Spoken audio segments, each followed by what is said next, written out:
Hello दोस्तों, welcome to our channel learn for job. आज के इस वीडियो में हम बिहार राज्य के सभी मुख्यमंत्रियों के बारे में बहुत ही विस्तार से जानेंगे कि उन्होंने अपने कार्यकाल में कौन कौन से कार्य किए हैं।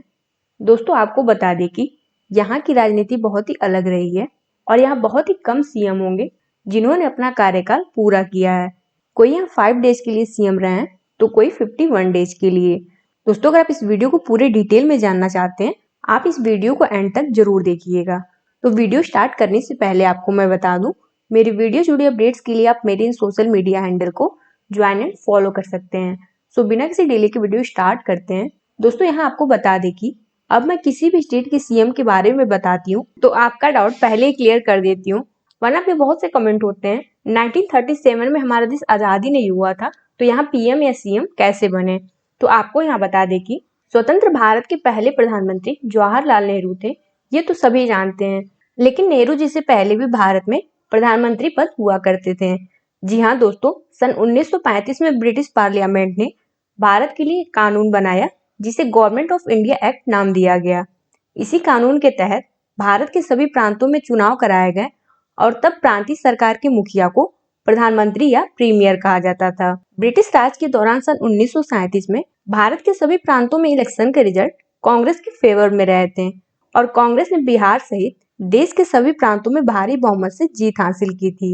लेकिन प्रांतीय सरकार के कामकाज में गवर्नर की भूमिका को लेकर कांग्रेस राजी नहीं हुई थी। इस वजह से कांग्रेस ने चुनाव जीतने के बावजूद सरकार बनाने से इनकार कर दिया और इसके बाद बिहार में मुस्लिम इंडिपेंडेंट पार्टी के मोहम्मद यूनुस, जो कि पटना के पनहारा विलेज के रहने वाले थे, बिहार के पहले प्रधानमंत्री बने। दोस्तों, इसी चुनाव के आधार पर यह भी कहा जाता है कि 1937 में हुए चुनाव के बाद भारत के किसी भी प्रांत में सबसे पहले प्रधानमंत्री पद की शपथ लेने वाले मोहम्मद यूनुस ही थे। इन्होंने 1 अप्रैल 1937 को बिहार के प्रधानमंत्री पद की जिम्मेदारी संभाली और इस पद पर 19 जुलाई 1937 तक कार्य किए। उनके बाद कांग्रेस पार्टी के श्री कृष्ण सिंह बिहार प्रोविंस के प्रीमियर थे। ये 20 जुलाई 1937 को बिहार के प्रधानमंत्री बने और 31 अक्टूबर 1939 को इस पद से इस्तीफा दे दिए, जैसा कि सभी प्रांतों के कांग्रेस पीएम ने किया था। इसका रीजन ये था कि भारतीय लोगों की सहमति के बिना द्वितीय विश्व युद्ध में भारत को शामिल करने के सवाल पर किया गया था, तो उस टाइम पोस्ट वैकेंट था। इसके बाद आजादी से ठीक पहले 23 मार्च 1946 को श्री कृष्ण सिंह ने इस पद की शपथ ली थी। दोस्तों, आपको मैं वेस्ट बंगाल के चीफ मिनिस्टर वाले वीडियो में भी बताई थी कि देश के आजादी के बाद भी भारत में प्रांतीय सरकारों के मुखिया को प्रधानमंत्री ही कहा जाता रहा। यहाँ तक कि भारत के प्रधानमंत्री पंडित जवाहरलाल नेहरू भी प्रांतीय सरकारों के हेड्स को प्रधानमंत्री कहकर ही संबोधित करते थे। इसके बाद स्वतंत्र भारत में भारत का अपना संविधान बना और लागू किया गया और फिर प्रांतों में बनने वाली सरकार को मुख्यमंत्री कहा जाने लगा। तो दोस्तों, बाबू श्री कृष्ण सिंह आजाद भारत में बिहार के पहले मुख्यमंत्री बने और यहाँ मैं आपकी जानकारी के लिए बता दूं, बिहार में फ्रेश इलेक्शन 1952 में हुआ था। तो फ्रेंड्स, श्री कृष्ण सिंह, जिन्हें आज भी हम लोग बिहार केसरी के नाम से या आधुनिक बिहार के निर्माता के रूप में जानते हैं, इनका जन्म 21 अक्टूबर 1887 को उस समय के बंगाल प्रेसिडेंसी के मुंगेर डिस्ट्रिक्ट, जो अब शेखपुरा डिस्ट्रिक्ट का पार्ट है, वहां के मोर विलेज में हुआ था। इनका कार्यकाल 26 जनवरी 1950 से 31 जनवरी 1961 तक रहा था। डॉक्टर श्री कृष्ण सिंह मुख्यमंत्री के पद पर रहते हुए दोस्तों अपने कार्यकाल में अनेकों कार्य किए और बिहार को उद्योग, कृषि, शिक्षा, सिंचाई, स्वास्थ्य और सामाजिक क्षेत्र में सुदृढ़ और विकसित बना दिए, जिसके कारण बिहार राज्य भारत देश में एक विकसित राज्य के रूप में प्रचलित हो गया था और देश में एक अलग पहचान बनाई थी। आपको मैं इनके कार्यकाल में हुए विकास परियोजनाओं के बारे में डिटेल में बताती हूँ। इन्होंने भूमि सुधार कानून बनाया और 1950 में बिहार में जमींदारी प्रथा खत्म होने वाला पहला राज्य बिहार ही था और डॉक्टर श्री कृष्णा सिंह जमींदारी प्रथा को समाप्त करने वाले देश के पहले मुख्यमंत्री थे। दोस्तों, बिहार में प्रथम पंचवर्षीय योजना अवधि मुख्य रूप से कृषि क्षेत्र में ग्रामीण विकास के कार्यों के विकास के लिए दी गई थी। इसमें बिहार के भागलपुर, रांची में एग्रीकल्चर कॉलेजों की उन्होंने स्थापना की, कोसी प्रोजेक्ट, अघौर और सकरी नदी, कई रिवर वैली प्रोजेक्ट्स का निर्माण किया था और देश की पहली पंचवर्षीय योजना में बिहार टॉप स्टेट बना था। दूसरी पंचवर्षीय योजना अवधि में इन्होंने बहुत से हैवी इंडस्ट्रीज, जैसे कि बिहार राज्य में पहली रिफाइनरी बरौनी ऑयल रिफाइनरी की शुरुआत की, रांची में हैवी इंजीनियरिंग कॉर्पोरेशन यानी भारी इंजीनियरिंग निगम, Bokaro steel plant, Barauni fertiliser plant and thermal power station, Damodar घाटी निगम, पतरातू थर्मल पावर स्टेशन और फतुहा में स्कूटर फैक्ट्री की शुरुआत करके लोगों में बहुत विकास किया था। इसके अलावा अमझौर में पायराइट फॉस्फेट केमिकल लिमिटेड और सल्फर खदानें, सिंदरी फर्टिलाइजर प्लांट की शुरुआत की थी।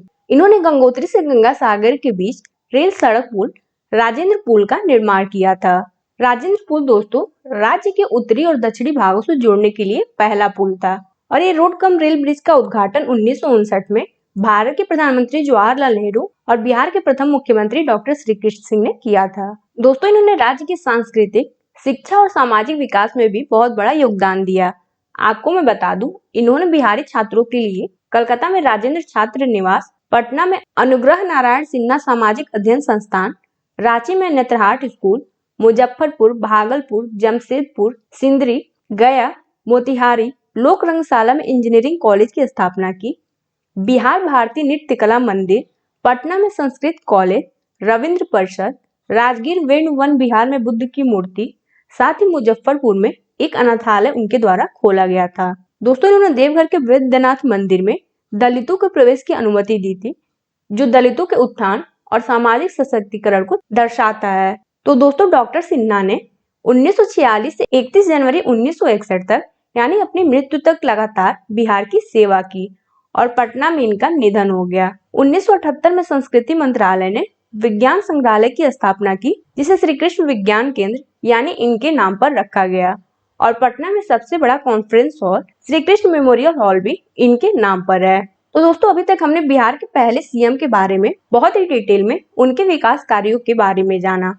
आपको मैं बता दूं ये वीडियो थोड़ी लॉन्ग हो सकती है क्योंकि मैं सभी सीएम के बारे में विस्तार से बता रही हूँ। तो अगर आप शॉर्ट में जानना चाहते हैं तो डिस्क्रिप्शन बॉक्स में लिंक पर क्लिक करके इस वीडियो को देख सकते हैं। बिहार के दूसरे मुख्यमंत्री दीप नारायण सिंह थे। इनका जन्म 25 नवंबर 1894 को बंगाल प्रेसिडेंसी के पुरतंद में हुआ था। ये 1 फरवरी 1961 को सीएम पद पर चुने गए और 18 फरवरी को पद से हट गए। इनकी पार्टी इंडियन नेशनल कांग्रेस थी। तो दीप नारायण सिंह के हटने के बाद विनोदानंद झा तीसरे मुख्यमंत्री थे। इनका जन्म 17 अप्रैल को बंगाल प्रेसिडेंसी के देवघर डिस्ट्रिक्ट में हुआ था। इनका कार्यकाल 18 फरवरी 1961 से 2 अक्टूबर 1963 तक रहा और पार्टी इंडियन नेशनल कांग्रेस थी।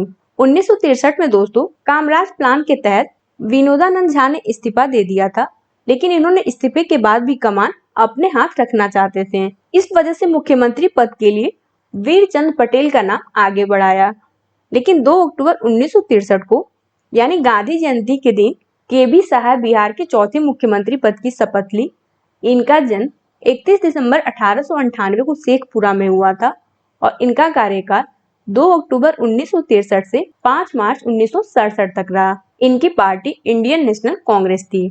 दोस्तों फीस और दूसरी मांगों को लेकर पटना यूनिवर्सिटी कैंपस में छात्रों का प्रदर्शन चल रहा था और इस घटना में 5 जनवरी 1967 को गोली चली और कई छात्र मारे गए और फिर पूरे बिहार में छात्र सरकार के खिलाफ उठ खड़े हुए थे। छात्रों से हिंसक झड़प के बाद एक दिन कांग्रेस अध्यक्ष के कामराज पटना पहुंचे और उन्होंने केबी साहे से छात्र हिंसा की न्यायिक जांच करवाने को कहा। इस बात पर मुख्यमंत्री केबी साहे ने अपना इस्तीफा उनके सामने रख दिया और कहा कि ये सब विपक्ष की साजिश है। विपक्ष के लोगों ने ही छात्रों को भड़काया है, इसलिए मैं इसकी न्यायिक जांच की अनुमति देकर प्रशासन को डिमोरलाइज नहीं करूंगा। आपको यहाँ बता दें कि केबी साहब पर करप्शन के इल्जाम लगे। उन्होंने निजी तौर पर कोई करप्शन नहीं किया था। फिर 1967 में जब 5वें मुख्यमंत्री बने थे तो उनकी गवर्नमेंट ने केबी साहब सरकार के भ्रष्टाचार के लिए सुप्रीम कोर्ट के रिटायर्ड जस्टिस टी.एल. वेंकटराम अय्यर की अध्यक्षता में एक आयोग बैठाया, लेकिन इस आयोग की रिपोर्ट में ऐसा कुछ भी प्रूफ नहीं हो पाया था। इसके बाद दोस्तों केबी साहब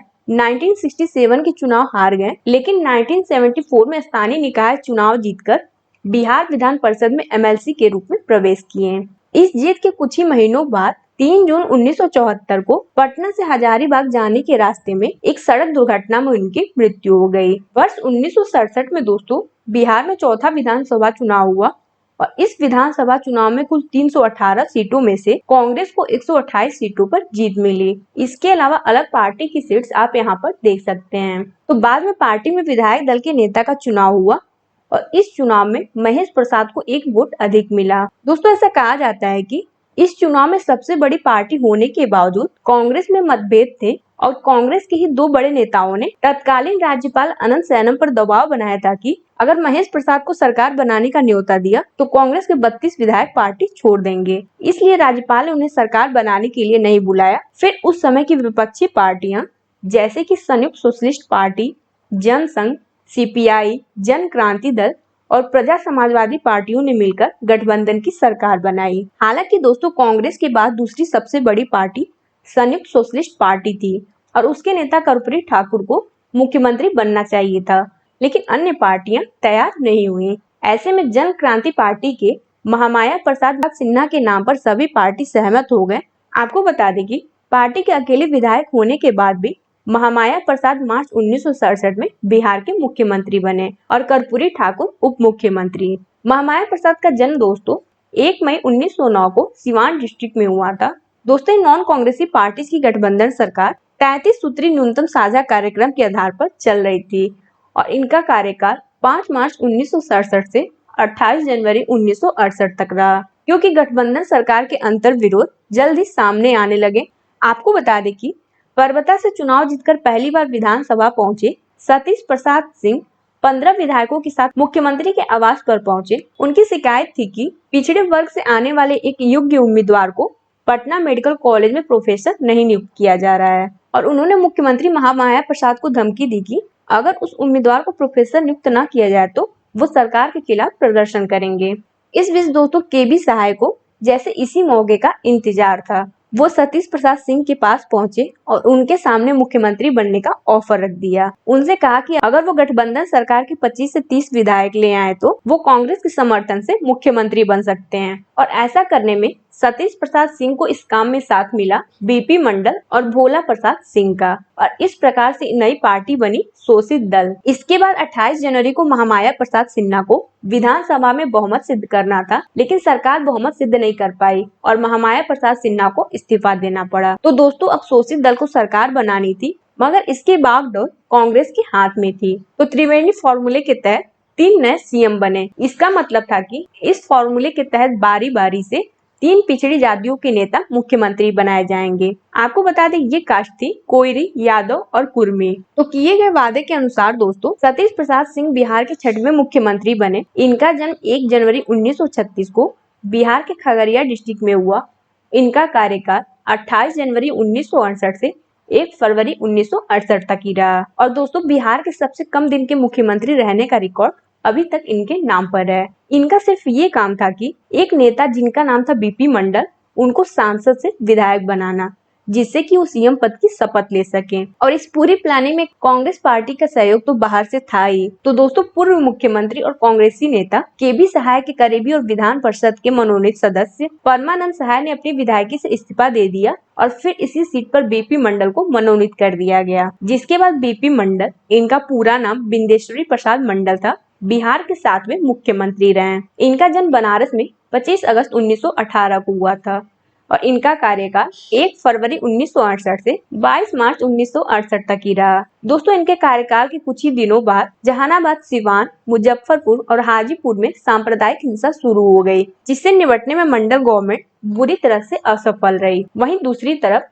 कांग्रेस भी मंडल सरकार को समर्थन देना नहीं चाहती थी। उससे कांग्रेस टूट गई और पूर्व मुख्यमंत्री विनोदानंद झा के नेतृत्व में 17 विधायकों ने पार्टी तोड़कर नई पार्टी बनाई, जिसका नाम रखा लोकतांत्रिक कांग्रेस। इसके बाद बीपी मंडल सरकार से समर्थन वापस ले लिया गया और बीपी मंडल को इस्तीफा देना पड़ा। तो लोकतांत्रिक कांग्रेस के विधायक भोला पासवान शास्त्री बिहार के 8वें मुख्यमंत्री और देश के पहले दलित मुख्यमंत्री बने। इनका जन्म 21 सितंबर 1914 को वर्तमान के पूर्णिया जिले के बैरगाछी गांव में हुआ था। दोस्तों ये 3 बार बिहार के सीएम बने। इन्होंने पहली बार 22 मार्च 1968 को सीएम पद की शपथ ली। हालांकि दोस्तों सिर्फ 17 विधायकों वाली पार्टी की नेता का लंबे समय तक मुख्यमंत्री पद पर बने रहना मुश्किल ही था और ऐसा ही हुआ। जून के लास्ट तक इन्होंने इस्तीफा दे दिया और फिर 29 जून 1968 को बिहार में पहली बार राष्ट्रपति शासन लगाया गया। फरवरी 1969 में बिहार में मध्यावधि चुनाव हुए और दोस्तों ये बिहार के सियासी इतिहास में पहली बार था जब मध्यावधि चुनाव कराए जा रहे थे। इस चुनाव के बाद भी किसी दल को बहुमत नहीं मिला। कांग्रेस सबसे बड़ी पार्टी थी तो उसने दूसरी पार्टियों की मदद से सरदार हरिहर सिंह को मुख्यमंत्री बना दिया, लेकिन इनकी भी सरकार नहीं चली। 22 जून 1969 को सरदार हरिहर सिंह के इस्तीफे के बाद फिर से भोला पासवान शास्त्री मुख्यमंत्री बने और फिर से 13 दिन के अंदर ही उन्हें इस्तीफा देना पड़ गया और बिहार में दूसरी बार 6 जुलाई 1969 से 16 फरवरी 1970 तक राष्ट्रपति शासन लग गया, लेकिन इस बार विधानसभा भंग नहीं हुई थी तो चुनाव नहीं करवाए गए। फिर दोस्तों कांग्रेस ने दारोगा प्रसाद राय को मुख्यमंत्री बना दिया। इनका जन्म 2 सितंबर 1922 को बिहार एंड उड़ीसा प्रोविंस की सारण डिस्ट्रिक्ट में हुआ था। ये मुख्यमंत्री पद पर 16 फरवरी 1970 से 22 दिसंबर 1970 तक रहे थे और इनकी भी सरकार नहीं चली। फिर नॉन कांग्रेसी दलों ने कर्पूरी ठाकुर को मुख्यमंत्री बना दिया। इनका जन्म 24 जनवरी 1924 को बिहार में समस्तीपुर जिले के पितौजिया गाँव में हुआ था। इनका पहला कार्यकाल 22 दिसंबर 1970 से 2 जून 1971 तक रहा। दोस्तों ये सरकार भी नहीं चली और फिर से भोला पासवान शास्त्री के नेतृत्व में लोकतांत्रिक कांग्रेस की सरकार बनी। आपको बता दें कि तब तक लोकतांत्रिक कांग्रेस के संस्थापक विनोदानंद झा इंदिरा गांधी वाली कांग्रेस के साथ लौट चुके थे और भोला पासवान शास्त्री लोकतांत्रिक कांग्रेस को लोकतांत्रिक दल के नाम से चला रहे थे और इंदिरा गांधी वाली कांग्रेस भोला पासवान शास्त्री को समर्थन दे रही थी। आपको मैं बता दूं, तब तक देश में दल बदल जैसा कानून नहीं था तो पार्टी बदलना और पार्टी का नाम बदलकर सरकार में बने रहना आसान था। इस बीच इंदिरा गांधी वाली कांग्रेस के नेताओं ने जिद कर दी कि भोला पासवान शास्त्री को अपनी पार्टी का कांग्रेस के साथ में विलय कर देना चाहिए, लेकिन भोला पासवान शास्त्री नहीं माने और तब उनकी सरकार में कांग्रेस के कोटे से बने मंत्रियों ने इस्तीफा दे दिया। इसका असर ये हुआ कि सरकार फिर गिर गई और भोला पासवान शास्त्री ने विधानसभा को भी भंग करने की सिफारिश कर दी। हालांकि दोस्तों सरकार गिरने के बाद भोला पासवान शास्त्री ने अपनी पार्टी का कांग्रेस में विलय कर लिया, जिसके बाद इंदिरा गांधी ने उन्हें राज्यसभा में भेज दिया और वहां केंद्र में उन्हें शहरी विकास और आवास मंत्री बना दिया गया। और जब जनता पार्टी की सरकार केंद्र में बनी थी तब कांग्रेस के नेता होने के बावजूद भोला पासवान शास्त्री को अनुसूचित जाति और जनजाति आयोग का पहला अध्यक्ष बनाया गया था। तो बिहार में दोस्तों असेंबली डिसॉल्व होने के बाद 9 जनवरी 1972 से 19 मार्च 1972 तक प्रेसिडेंट रूल था, जिसके बाद बिहार में फिर से विधानसभा के चुनाव हुए और केदार पांडे 12वें मुख्यमंत्री बने। इनका जन्म 14 जून 1920 को वेस्ट चंपारण डिस्ट्रिक्ट में हुआ। इनका कार्यकाल 19 मार्च 1972 से 2 जुलाई 1973 तक रहा और पार्टी इंडियन नेशनल कांग्रेस थी। दोस्तों सीएम पद संभालते ही इनका सबसे ज्यादा फोकस एजुकेशन पर था। यहाँ पर नकल करके स्टूडेंट पास होते थे और सबसे ज्यादा बेकार हालत थी बिहार यूनिवर्सिटी मुजफ्फरपुर की। दोस्तों उस दौरान प्रोफेसर कॉलेज छोड़कर कोचिंग पढ़ाते थे, तो इस एजुकेशन सिस्टम में सुधार करने के लिए मुख्यमंत्री केदार पांडे ने यूनिवर्सिटी में वाइस चांसलर को चेंज किया और फिर पुलिस के सख्त निगरानी में बिहार में बोर्ड एग्जाम कराए गए थे और उस साल सिर्फ 10% स्टूडेंट से पास हुए थे। एजुकेशन के अलावा इन्होंने प्रशासनिक कार्यों को भी सही किया था। आपको पता होगा उस समय झारखंड बिहार का हिस्सा था, तो उस समय बिहार में केवल 19 जिले थे, तो इन्होंने एक ही मीटिंग के दौरान जिलों की संख्या 19 से बढ़ाकर 39 कर दी थी। चंपारण जहाँ इनका जन्म हुआ था उसे पूर्वी और पश्चिम चंपारण में डिवाइड किया गया। मधुबनी, रोहतास, भोजपुर डिस्ट्रिक्ट, समस्तीपुर, सिवान, बेगूसराय बहुत से जिले इनके कार्यकाल में बनाए गए थे। ये भी अपना टर्म कंप्लीट नहीं कर पाए और इनके बाद बिहार के गोपालगंज जिले में जन्मे अब्दुल गफूर दोस्तों 13वें मुख्यमंत्री थे। ये बिहार के अब तक के पहले मुस्लिम मुख्यमंत्री थे। इनका कार्यकाल 2 जुलाई 1973 से 11 अप्रैल 1975 तक रहा और इनकी पार्टी इंडियन नेशनल कांग्रेस थी। अब्दुल गफूर के शासन में बिहार की राजनीति में कई महत्वपूर्ण घटनाएं हुई। उन्हीं के कार्यकाल में संपूर्ण क्रांति की शुरुआत हुई थी। आपको बता दें कि 1974 में बिहार से लोक नायक जेपी नारायण, इनका पूरा नाम जयप्रकाश नारायण के नेतृत्व में छात्र आंदोलन की शुरुआत हुई थी, जिस पर पुलिस ने पटना गोलंबर के पास लाठीचार्ज किया था और इस घटना में जेपी नारायण भी घायल हो गए थे। दोस्तों देखते ही देखते यह आंदोलन पूरे देश में फैल गया था। इतना ही नहीं, अब्दुल गफूर के सीएम रहते हुए 1975 में समस्तीपुर में ललित नारायण मिश्र की हत्या हुई थी। अगर आप जानना चाहते हैं कि इनकी हत्या कैसे हुई थी तो आप इस वीडियो को हमारे चैनल पर देख सकते हैं। इन सब घटनाओं के बाद इन्हें सीएम पद से हटा दिया गया और जगन्नाथ मिश्र को सीएम बनाया गया। इनका जन्म 24 जून 1937 को बिहार के सुपौल जिले के बलुआ बाजार गांव में हुआ था। दोस्तों ये 3 बार यहाँ के सीएम बने। इनका पहला कार्यकाल 11 अप्रैल 1975 से 30 अप्रैल 1977 तक रहा। 1977 में इमरजेंसी खत्म होने के बाद जब कांग्रेस पार्टी केंद्र से बाहर हुई तो इन्हें भी सीएम पद छोड़ना पड़ा और बिहार में चौथी बार 30 अप्रैल 1977 से 24 जून 1977 तक राष्ट्रपति शासन लागू रहा। कर्पूरी ठाकुर दूसरी बार 24 जून 1977 से 21 अप्रैल 1979 तक बिहार के मुख्यमंत्री रहे और इस बार इनकी पार्टी जनता पार्टी थी। आपको बता दें कि इन्हें गरीबों का चैंपियन भी कहा जाता था और मुख्यमंत्री बनने के बाद मुंगेरी लाल कमीशन लागू करके राज्य की नौकरियों में आरक्षण लागू करने के कारण वो हमेशा के लिए सवर्णों के दुश्मन बन गए। लेकिन कर्पूरी ठाकुर समाज के दबे पिछड़ों के हितों के लिए काम करते रहे। इसके अलावा मुख्यमंत्री रहते हुए इन्होंने राज्य के सभी विभागों में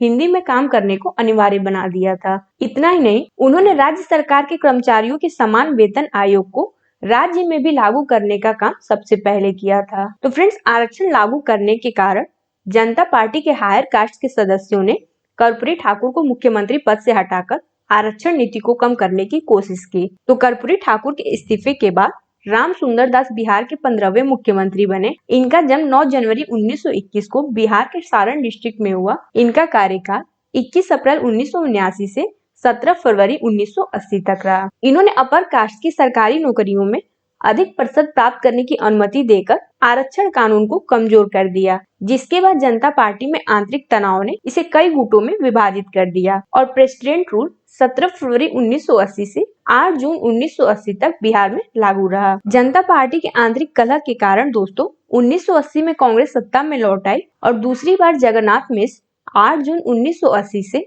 14 अगस्त 1983 तक मुख्यमंत्री रहते हैं। दोस्तों इन्हें मैथिल ब्राह्मणों के साथ साथ जिस दूसरे सबसे बड़े समूह का सपोर्ट मिला था वो था मुस्लिम्स का। इसलिए अल्पसंख्यक मतों को ध्यान में रखकर उन्होंने 1980 में अपनी पहली कैबिनेट बैठक में उर्दू भाषा को बिहार राज्य की दूसरी आधिकारिक भाषा का दर्जा दे दिया, जिसकी वजह से उन्हें मौलाना जगन्नाथ कहा जाने लगा था। आपको बता दें कि उस समय भारत में सिर्फ जम्मू कश्मीर में ही उर्दू को सरकारी भाषा के रूप में मान्यता प्राप्त थी। इसके बाद इन्होंने 1982 में बिहार प्रेस बिल लाया। इस बिल का मकसद था कि मीडिया ब्लैकमेल करने की नीयत से या ऐसी खबरें जो उपयुक्त ना हो या फिर वो खबरें जो किसी की छवि को नुकसान पहुंचाती हो वो लिखी छापी और बांटी ना जा सके। दोस्तों इस बिल का इतना विरोध हुआ कि सरकार को विधानसभा में बिल वापस लेना पड़ा। और यहाँ आपको मैं बता दूं, बहुत साल बाद साल 2017 में एक अखबार से बातचीत के दौरान जगन्नाथ मिश्र ने कहा था कि उन्हें बिहार प्रेस बिल लेकर नहीं आना चाहिए था। इसके अलावा दोस्तों ये आर्थिक मामलों के जानकार थे। तो आपको बता दें कि जब इंदिरा गांधी मिनरल पॉलिसी ले आई थी तो इसके विरोध में जगन्नाथ मिश्रा ने बिहार विधानसभा में 2 घंटों तक भाषण दिया था। दोस्तों उस समय झारखंड बिहार में ही था। तो इन्होंने कहा था कि देश का 40% खनिज बिहार से निकलता है, लेकिन उसे सिर्फ 14% ही रॉयल्टी मिलती है। यह केंद्र सरकार की बिहार से नाइंसाफी है। दोस्तों जगन्नाथ मिश्र के इस भाषण से कांग्रेस में खलबली मच गई और तत्कालीन प्रधानमंत्री इंदिरा गांधी बेहद नाराज हो गई थी कि उनकी पार्टी का मुख्यमंत्री उन्हें सार्वजनिक रूप से निशाना बना रहे हैं। मुख्यमंत्री जगन्नाथ मिश्र ने 23 जुलाई को विधानसभा में यह भाषण दिया था और 14 अगस्त 1983 को उन्हें सीएम पद से हटा दिया गया था और चंद्रशेखर सिंह बिहार के 16वें मुख्यमंत्री बने। इनका जन्म 17 अगस्त 1927 को जमुई जिले के मलयपुर में हुआ था।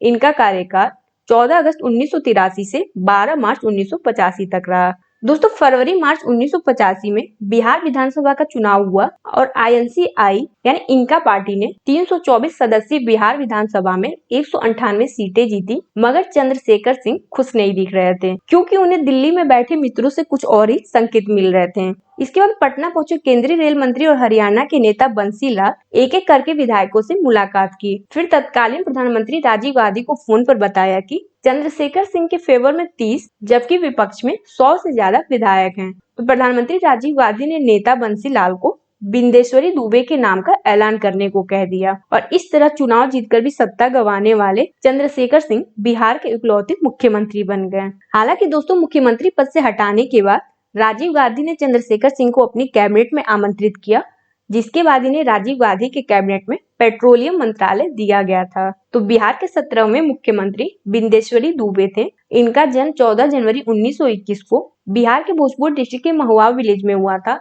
इनका कार्यकाल 12 मार्च 1985 से 13 फरवरी 1988 तक रहा। दोस्तों, ये मुख्यमंत्री रहते हुए अपराध को रोकने के लिए ऑपरेशंस लॉन्च किए थे, जिसमें पहला था कि उन्होंने चंपारण में अपराधियों और अन्य असामाजिक तत्वों से क्षेत्र को मुक्त करने के लिए ऑपरेशन ब्लैक पैंथर शुरू किया। और सेकंड, उन्होंने MCC यानी माओवादी कम्युनिस्ट सेंटर, आतंकवादी समूह और धनबाद के कोयला माफियाओं से निपटने के लिए माफिया ट्रायल भी शुरू किया। बिंदेश्वरी दुबे के छोटे से कार्यकाल में बिहार के देवघर जिले के पररिया गांव में पिछड़ी जाति के खिलाफ अत्याचार हुए और सबसे बड़ा कांड हुआ था दलेल चक कांड। आपको मैं इसके बारे में बता देती हूँ। 29 मई 1987 को औरंगाबाद जिले के दलेल चक गांव में रात को नक्सलियों ने रामदीन सिंह के घर में घुसकर 20 लोगों की सर काटकर हत्या कर दी थी। और उस रात रामदीन सिंह अपने घर पर नहीं थे और इसके अलावा 21 और लोगों को नक्सलियों ने मारा था। ये कुल आंकड़ा दोस्तों 42 के आसपास था। इस नरसंहार के दौरान राजपूत जाति के 41 सदस्य मारे गए थे और इस घटना का शक MCC के यादव कैडर पर गया था। दोस्तों, CM बिंदेश्वरी दुबे के सपोर्टर्स ने कहा था कि कुछ टाइम पहले राजपूतों ने यादवों को मारा था, ये उसी का रिवेंज है। लेकिन दोस्तों, गवर्नमेंट ऐसा तर्क देकर कब तक बच सकती थी। मुख्यमंत्री बिंदेश्वरी दुबे की इस्तीफे की मांग तब तेज होने लगी जब बिहार की राजधानी पटना में भी बाढ़ कुप्रबंधन के कारण डूबने लगी थी, जिसके बाद इन्हें 13 फरवरी 1988 को इस्तीफा देना पड़ा और इनके बाद 18वें मुख्यमंत्री भागवत शाह आजाद बने। इनका जन्म 28 नवंबर 1922 को अविभाजित बिहार के गोड्डा जिले के महरामा के पास में हुआ था, जो अब झारखंड राज्य का हिस्सा है। इनका कार्यकाल 14 फरवरी 1988 से 10 मार्च 1989 तक रहा था। इन्होंने भी दोस्तों नक्सलियों और जाति हिंसा से प्रभावित गया, औरंगाबाद और जहानाबाद में ऑपरेशन सिद्धार्थ शुरू किया। इस ऑपरेशन का मकसद समाज में कमजोर वर्ग के लोगों के लिए कदम उठाए जाने था और इसमें सबसे ज्यादा जरूरी कदम था भूमि सुधार का। लेकिन दोस्तों, वहां के जमींदारों के गुस्से को देखते हुए उन्होंने इस ऑपरेशन को रोक दिया था। इसके अलावा इनके कार्यकाल में 17 दिसंबर 1988 को भागलपुर में इनका पार्टी के छात्र संगठन NSUI के जिला अध्यक्ष प्रवीण सिंह ने स्थानीय डॉक्टर के घर में घुस उनकी बेटी पापड़ी घोष का अपहरण कर लिया था और शादी कर ली। और ऐसा कहा जाता था कि प्रवीण सिंह मुख्यमंत्री के खास थे, लेकिन CM झा आजाद ने ये मानने से इनकार कर दिया और कहा कि पापड़ी घोष को जल्दी बरामद किया जाएगा। और ऐसा हुआ भी। पापड़ी घोष की फैमिली शहर छोड़कर चली गई, लेकिन इन सब विवादों को देखते हुए प्रधानमंत्री राजीव गांधी ने इन्हें हटाकर सत्येंद्र नारायण सिन्हा को बिहार का मुख्यमंत्री बनाया। इन्हें बिहार की राजनीति में छोटे साहब कहकर बुलाया जाता था। दोस्तों, इनका जन्म 12 जुलाई 1917 को बिहार के औरंगाबाद जिले के पोयवान विलेज में हुआ था। इनका कार्यकाल 11 मार्च 1989 से 6 दिसंबर 1989 तक ही रहा था। दोस्तों, अक्टूबर 1989 में भागलपुर का दंगा बिहार की राजनीति का निर्णायक मोड़ था। जब ये दंगा हुआ था, उस समय बिहार में कांग्रेस पार्टी से मुख्यमंत्री सत्येंद्र नारायण सिन्हा थे और राजीव गांधी देश के प्रधानमंत्री थे। उस साल करीब 2 महीनों तक भागलपुर जिला जलता रहा। उस तनाव के समय जब राजीव गांधी भागलपुर आए थे, तब उनके साथ भी दुर्व्यवहार किया गया था। इस दंगे को देखते हुए दोस्तों, प्रधानमंत्री राजीव गांधी ने सत्येंद्र नारायण सिन्हा को हटाने का फैसला लिया। लेकिन पूरे बिहार में लोग इतने आक्रोशित थे कि उस समय कांग्रेस का कोई नेता CM नहीं बनना चाहता था। और इस विकट परिस्थिति में जगन्नाथ मिश्र तीसरी बार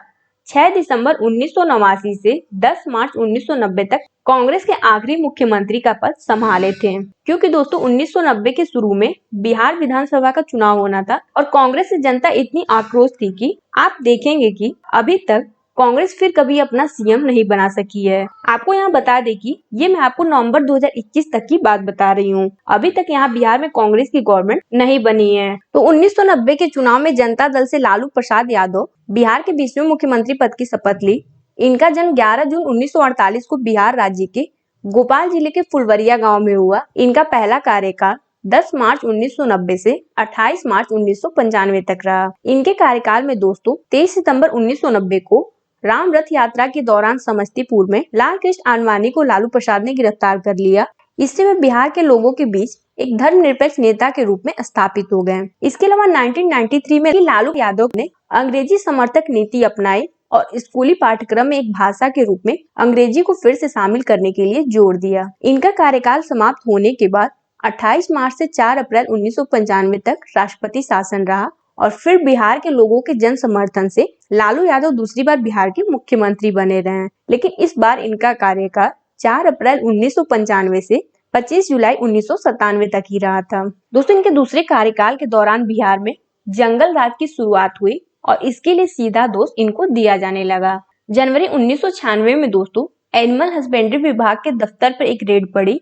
इसमें जब्त हुए सभी दस्तावेज सार्वजनिक हो गए और पता चला कि भूसे या चारे के बदले बिहार सरकार के खजाने से किसी भी प्रकार के बिल पास करवाए जा रहे थे और इसे चारा घोटाला कहा गया। दोस्तों इसमें इल्जाम लगा था पूर्व मुख्यमंत्री जगन्नाथ मिश्र और लालू यादव पर। सीबीआई लालू यादव की गिरफ्तारी के लिए वारंट ले आई और मजबूरी में इन्हें जुलाई 1997 में सीएम पद से इस्तीफा देना पड़ा था और जनता दल ने भी इन्हें अपने पार्टी से अलग कर दिया। तो 1997 में खुद की एक पार्टी बनाई और इस पार्टी का नाम इन्होंने राष्ट्रीय जनता दल रखा और अपनी जगह इन्होंने अपनी बीबी को सीएम बनाया। तो बिहार की पहली महिला मुख्यमंत्री दोस्तों राबड़ी देवी यादव थी। इनका जन्म 1956 में गोपालगंज में हुआ था। इनका पहला कार्यकाल 25 जुलाई 1997 से 11 फरवरी 1999 तक रहा था। इसके बाद 11 फरवरी 1999 से 9 मार्च 1999 तक राष्ट्रपति शासन लागू रहा। फिर मार्च 2000 में जब केंद्र में प्रधानमंत्री अटल बिहारी वाजपेयी की गवर्नमेंट थी तो नीतीश कुमार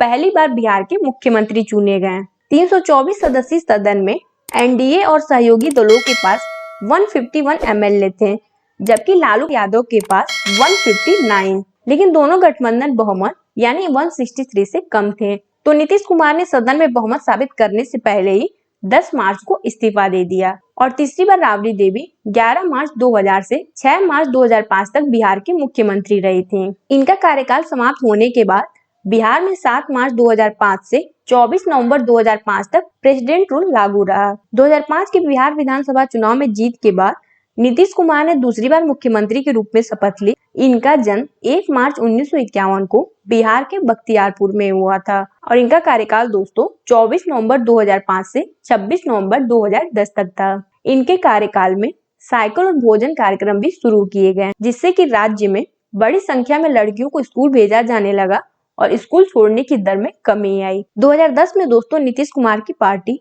अपने तत्कालीन सहयोगियों और भारतीय जनता पार्टी के साथ सत्ता में वापस आई और वह फिर से 20 मई 2014 तक मुख्यमंत्री रहते हैं। इस चुनाव में गठबंधन ने 206 सीटें जीती, जबकि आरजेडी ने 22 सीटें जीती थी और इस बार महिलाओं और युवा मतदाताओं की उच्च मतदान को देखा गया और बिहार में सबसे निष्पक्ष चुनाव घोषित किया गया, जिसमें कोई रक्तपात या चुनावी हिंसा नहीं हुई थी। दोस्तों 2014 के लोकसभा चुनाव में नीतीश कुमार अपनी पार्टी के खराब प्रदर्शन की नैतिक जिम्मेदारी लेते हुए मुख्यमंत्री पद से इस्तीफा दे दिए और जीतन राम मांझी ने पदभार संभाला। इनका जन्म 6 अक्टूबर 1944 को गया में हुआ और इनका कार्यकाल 20 मई 2014 से 22 फरवरी 2015 तक रहा और इनकी पार्टी जेडीयू थी। 9 महीने के बाद ही दोस्तों पार्टी ने नीतीश कुमार को मुख्यमंत्री के रूप में वापस लाने के लिए जीतन राम मांझी से इस्तीफा देने के लिए कहा, लेकिन मुख्यमंत्री जीतन राम के मना करने पर 9 फरवरी 2015 को पार्टी से निष्कासित कर दिया गया, जिसके परिणाम स्वरूप राज्य में राजनीतिक संकट पैदा हो गए। राज्यपाल ने दोस्तों जीतन मांझी को विधानसभा के बजट सत्र के पहले दिन विश्वास मत प्राप्त करने के लिए कहा। भारतीय जनता पार्टी ने घोषणा कर दी कि वह जीतन राम मांझी को सपोर्ट करेगी, लेकिन 20 फरवरी 2015 को जीतन मांझी ने वोट से पहले ही मुख्यमंत्री पद से इस्तीफा दे दिया। उन्होंने बताया कि उनका समर्थन करने वाले विधायकों को जान से मारने की धमकी दी गई और विधानसभा अध्यक्ष ने गुप्त मतदान की अनुमति नहीं दी, इसलिए उन्होंने इस्तीफा देने का फैसला किया। तो 2015 में मुख्यमंत्री के पद से इस्तीफा देने के बाद ये जेडीयू से अलग हो गए और अपनी खुद की पार्टी हिंदुस्तान अवाम मोर्चा की स्थापना की और भाजपा के नेतृत्व वाले एनडीए में शामिल हो गए और मुख्यमंत्री नीतीश कुमार 22 फरवरी 2015 से 20 नवंबर 2015 तक मुख्यमंत्री पद संभाले।